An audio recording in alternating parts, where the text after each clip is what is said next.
আচ্ছা, এটা হচ্ছে আমার ভাগিনা। এ আমাকে আসার সময় বলছিল কি যেগুলি মিষ্টি খাবে, তো এমন মিষ্টি খাওয়াইছি এই যে নিত্যানন্দ হোটেল, তো এমন পেট ব্যথা করছে। আর মিষ্টি খাবো রে, এই তো পেটটা বিষা করে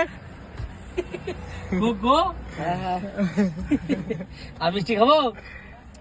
আর একটা খাচ্ছ? আর বই গাড়ি সুদ সুদেক, বই গাড়ি সুদেক ভালো লাগবে, সুদ ভাল লাগবে সুদেক সুদেক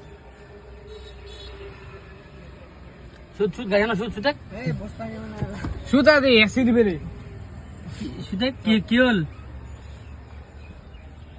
সুদ বই বস আরামসে সুদিয়া সুদিয়া ভালো লাগবে সুদিয়া। পেটে ভিসা খুবই, হ্যাঁ পেটে ভিসা তো পরে ধান বিষয় দেখো কি হল হালকা খারাপ লাগে কি? আর খালি একটা সিঙ্গারা খাইছো না কেন? একটা অনেক খাই যাবে